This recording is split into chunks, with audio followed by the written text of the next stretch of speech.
Hey guys, this is Bryce Kraft. The course project that I decided to work on this quarter was to develop a fall and injury prevention program for my department, Mountain View Fire and Rescue. With the increasing frequency of patient assist and lift assists, which are, in my mind, extremely similar, any sort of way to prevent us having to go out on those types of responses with less frequency would be a great benefit to the citizens of the department. So I'm just going to skim through my course project paper and kind of hit the highlights as we continue to talk here.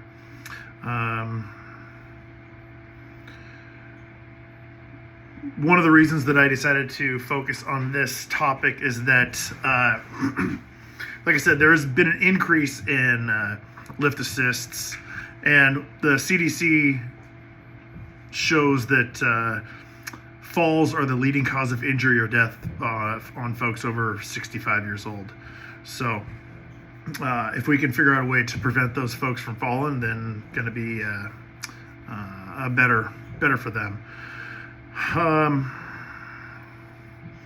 One of the research papers that I looked up throughout this process was one written by David Cohn et al., looking at responses for lift assists.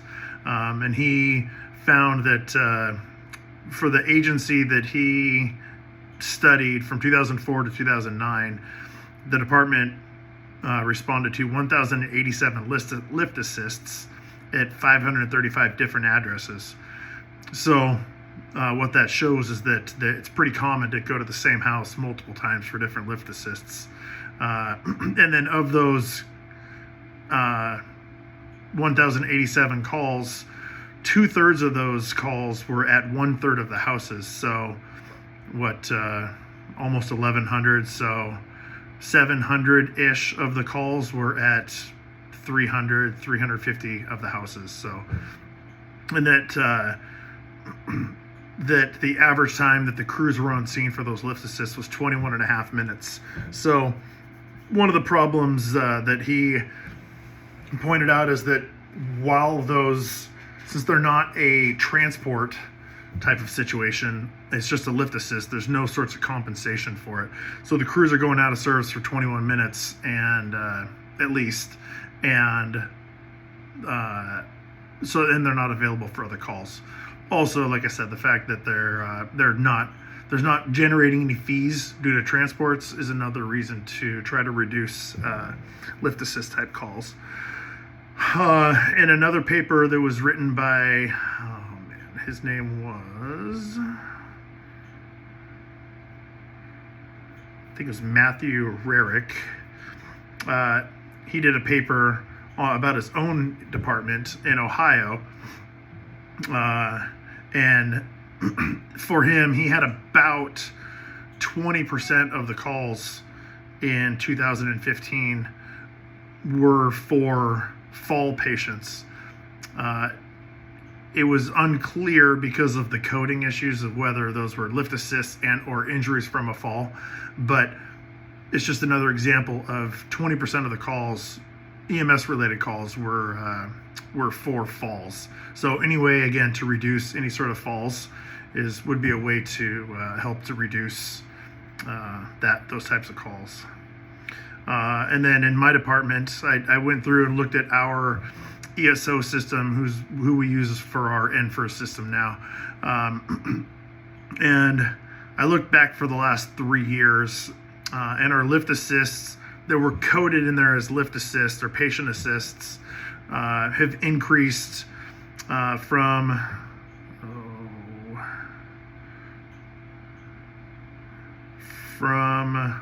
in November of 2021, they were up by 24%. In November of 22, they were up by 47%. And what it shows is just a steady increase in the amount of lift assist calls that were going on. In reality, there's probably a correlation to that with the amount of baby boomers and the higher number of elderly citizens that we have. So, but with all of the increase in lift assist, it was still only about 4.6% of the total calls that my department went on were coded as patient assists or lift assists. I did not spend the time to go through and try to figure out how many of those were actual fall patients. So the next component in my lift assist or fall prevention program would be that lift assist could be an early indicator of other future problems. I think it's pretty common for elderly folk, people over 65, to sometimes have a little inhibition when they want to ask for help. They're a little less likely to ask in some instances. I'm sure that we've all been on calls where you go there and the patient's just in bad shape because they waited too long in order to call. So I read a couple of papers about how baby boomers were brought up in with the mentality that they can do it on their own. They're going to suck it up. They'll get through it on their own, and that sometimes that mindset prevents them from seeking help at an earlier stage. And not only for lift assist, but also that can be also associated with any sort of medical care that they need, preventative medical care. And then the next portion that I read about was Lauren Leggett et al. Published a paper in 2017 that talked about lift assists, and her group did a study of 42,000 EMS calls. 804 were for lift assists, and out of those 804, 169 led to emergency room visits, 93 led to hospital admissions, and 9 of them led to deaths within 14 days of the initial lift assist call. So a lot of times we, as the fire department, show up thinking that we're just there for a simple lift assist, and sometimes it's more than that.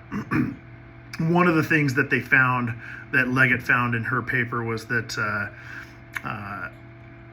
it was, I'm trying to get the exact word, that on a lot of the calls that there weren't even a single set of vital signs recorded. Without vital signs, obviously we don't know what's going on with the patient. Why did the patient fall? Did the patient pass out because their blood pressure was low? Was their blood sugar low and they're confused, but they can play it off for us? Anyways, at least getting one set of vitals was the big takeaway from that paper that I read. So after we've figured out the things that are possible future problems, the next is to figure out how we can help to help these patients. Like I said, a lot of times those seniors don't like to ask for help. They want to try to figure it out on their own. And sometimes those folks don't even know who to ask for help, even if they wanted to. One of the things that we can do while we're on scene, hopefully getting our at least one set of vitals, is to ask the patient, what are their needs? Do they need help with meals? Maybe we can get a Meals on Wheels going to them. Assistance with medication. Sometimes elderly folk don't know how to use the online ordering or prescription ordering and have it delivered. Other things like routine care for themselves or their place that they're living. Cleaning services, and even I've been on calls where folks, they don't even know, they realize that they're getting to the point where they need further care, but they don't know who to talk to. They've told me that they've called different resources, but the resources aren't getting back to them, or the programs are full. So sometimes we can help move them in a different direction. And give them some resources that they may not have seen or known of before. But the key is being open, honest with them, talking to them, figuring out what their desires are, and hopefully getting them the help that they need. I read another paper by last name's Gabriel, and I can't remember the first name. But there were things to be cognizant of during lift assist calls. Things like, how is the person responding to you? Is it normal for them? Do they seem the same as they were the last time you saw them, or is there a change in their mentation or physical limitations? How is the general well-being of the person's living space? Does it appear that they can keep it up, or does it appear the patient is losing the battle and trying to maintain a safe space for them to live in isn't working? Do they have outside support or family members that might be coming to check on them?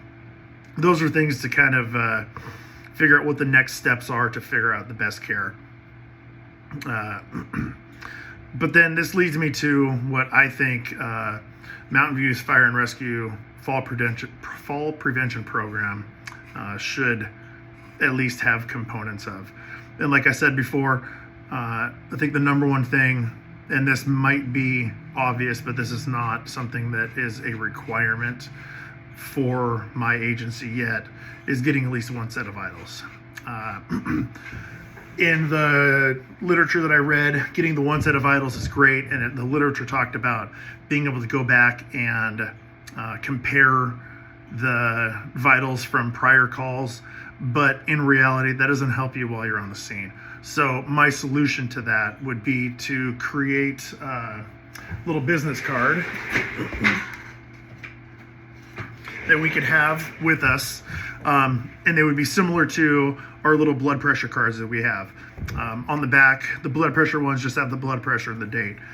What I would recommend creating is a form or a small little wallet card that is a vitals card that can have 6-8 entries on it, that we can document that one set of vitals that we get and then just give it to them. And probably best practice would be to have them leave it with their medication. They throw it in the pile. The next crew comes, a week later. They can at least pull out that same card that I filled out the week prior, and I said the blood pressure was 180/90 with a pulse of 100 and a resp of 24 and a sat of 90. Well, if their numbers are similar, then they can maybe try to impress upon the patient that they probably should go get checked out. Even though I did, the patient didn't want to. Maybe with enough prodding from enough different crews with documented vital signs on a card left with the patient, hopefully we can begin to see patterns and figure out why this patient is falling. Maybe their blood pressure's low. Maybe their blood sugar's low. Anyways, documenting it, leaving it on scene with the patient is a super easy first step, I think. The next step would be to create or to hold educational classes at senior centers or the community centers, utilizing the Remembering When program from the NFPA. It is a fall and fire prevention program that is a pre-made program that you just have to get and you follow it and you make the presentation, but information is what these patients need. The next step of my fall and injury prevention program would be to create an in-house, in-person safety inspection program or system. What I would do is create a safety inspection specialist, prevention program specialist that's going to be the person to go to for those safety inspections. They would go to the citizen's house, do a walkthrough with them, look for both fire and trip hazards, rugs,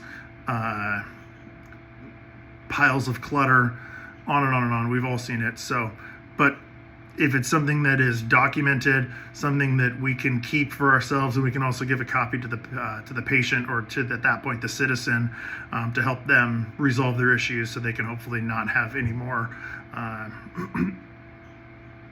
to prevent any sort of other injury. After the safety inspections is complete, the next step would be to figure out a way to do any sort of installation and obtaining of safety equipment that's recommended through the safety and fall prevention inspection. Again, a lot of older folks don't know how to do some stuff. They may not be able to get the sorry for my partner here, he's doing some floors. May not be able to get the equipment, and may not have the capacity to be able to install those safety systems, so safety equipment. So having the prevention specialists trained up on how to do that. Could be ramps around the house, could be, what did I have listed here? Grab bars in the shower, railings that the patients could help steady themselves, and maybe stuff to help patients move up and down stairs, be it a little lift or whatever. But those are some things that are some examples of some safety equipment that could be implemented. And then the last part of the program that I would create would be some sort of a follow-up program. Like we said, the elderly folks, they don't stay stagnant. They if they're older and are susceptible to falls, chances are they're probably not going to be getting better with their fall issues. They're probably going to maintain and then eventually just decline because of their aging and their possibly failing health. So some way to reach out to those patients or reach out to those citizens and see if their needs have changed. If they have changed, maybe they're at the point where they realize, like I said earlier, that they need that assisted living facility. They need that additional support. Maybe they just need an in-home nurse to come in. Whatever it is, being able to have a follow-up program to help those guys or citizens be able to continue to live how they want and do it in a safe manner would be a great way to help them out. And the best thing about this program that I would like to create would be, it's not an all or nothing. Vitals, easy. Creating the Vitals card, easy. We could do that. The other things, the education and the home inspections and the safety equipment and the follow-up, it's going to be a little more labor intensive, but everything is doable with money, with funding. And so creating a plan, this is the first step. Now it's time to make the plan happen. So, all right, thank you for your time.